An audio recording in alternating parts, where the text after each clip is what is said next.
Today her fund is worth 2.5 crores. అంటే 2 కోట్లు మనం చేయలేమని చాలా మంది ఫీల్ అయిపోతారు. డబ్బుని పెంచుకోగలిగాడు. గోల్ బేస్డ్గా డిసిప్లిన్ ఇన్వెస్ట్ చేసుకుంటూ వెళ్తే. Hello sir, welcome to Dhatri business. Sir, ఇప్పుడు ఇవాళ నేను ఫినాన్షియల్ గా హ్యాపీ ఉన్నాను, బట్ ఫ్యూచర్ లో ఒక స్మార్ట్ వేలో నేను ఫినాన్షియల్ గా ఎలా హ్యాపీగా ఉండగలను? So what steps should I take for that? Sure, మీకు మంచి ఇంట్రెస్టింగ్ స్టోరీ చెప్తాను మీకు. రియల్ లైఫ్ స్టోరీ ఇది. Sure. Is also financial planner based out of Bombay. Okay. 15 years back, when he was 35 years old, అతను కూతురు పుట్టింది. అతనికి పుడితే అతను అమ్మాయి పేర్లు 10,000 SIP స్టార్ట్ చేసాడు. ఓకే. 10,000 రూపాయలు. ఓకే. అమ్మాయి ఫ్యూచర్ ఎడ్యుకేషన్ కోసం అతనికి ప్లాన్ చేయాలని అతను స్టార్ట్ చేశాడు. ఓకే. 10,000 రూపాయలు.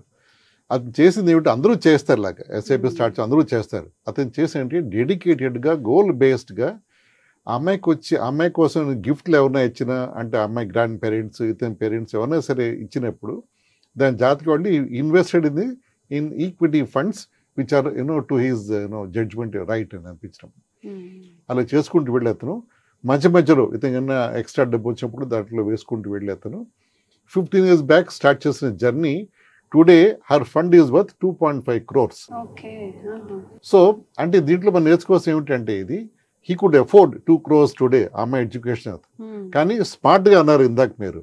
సో స్మార్ట్గా చేయబడ్డ అతని డబ్బు అతను ఖర్చు పెట్టకుండా మార్కెట్లో ఇన్వెస్ట్ చేసి మ్యూచువల్ ఫండ్స్ ద్వారా చేసి అతను డబ్బుని పెంచుకోగలిగాడు. This called smart work. మనం కష్టపడి డబ్బు సంపాదించి ఖర్చు పెట్టడం ఈజ్ వన్ వే. కానీ మనం తెలివితేటలుగా టైమ్లీగా గోల్ బేస్డ్గా డిసిప్లిన్గా ఇన్వెస్ట్ చేసుకుంటూ వెళ్తే ఇలా చేయించేది పెద్ద ఎగ్జాంపుల్ ఇది. So I think it's one of the smartest ways of growing wealth. Okay. So best example actually. Right. So నేను ఇప్పటి నుంచి ఇన్వెస్ట్ చేస్తే next 10 years that will be different scenario అంటారు. ఇప్పుడు అది ఏమంటాయంటే he says my daughter can choose whichever university she wants to go to, USA, Europe, ఎక్కడికైనా వెళ్ళొచ్చు. 2.5 crores అమ్మాయి అకౌంట్లో ఉన్నాయి. ఇప్పుడు she can choose the amount what she wants to study, wherever she wants to go, she can go, be her own freedom అని వెళ్ళొచ్చు అతను అంటాడు, విచ్ ఇస్ ద ఫ్యాక్ట్. అంటే ఇప్పటి నుంచి ఇన్వెస్ట్ చేస్తే రేపు ఎలా ఉంటుంది అన్నది నా క్వశ్చన్. అంటే ఈ బ్యాక్గ్రౌండ్ చూస్తే 35 ఏళ్ల వ్యక్తులు చాలా మంది మా సొసైటీలో ఉన్నారు. అవును. వాళ్ళు 10 రూపాయలు వాళ్ళు ఎఫోర్డ్ చేయగలరు ఇన్వెస్ట్మెంట్కి. వాళ్ళు అలా చేసుకుంటూ వెళ్తే ఇంత డబ్బు అచీవ్ అవుతుందని వాళ్ళు ఫస్ట్ రియలైజ్ చేస్తే, అంటే 2 కోట్లు మనం చేయలేమని చాలా మంది ఫీల్ అయిపోతారు అని భయపడిపోయి నిరుత్సాహపడి వాళ్ళు చేయకుండా ఉండిపోతారు. అలా అంత నేను చేయలేకపోవచ్చు అనే ఫీలింగ్ ఉంటుంది వాళ్ళకి. చేస్తే పాసిబుల్ అన్న దానికి ఇది ఎగ్జాంపుల్. ఇది ఏదైనా పాసిబుల్ చేస్తే దానికి కావాల్సింది discipline and systematic approach to life. That's true, sir. Thank you so much. Thank you.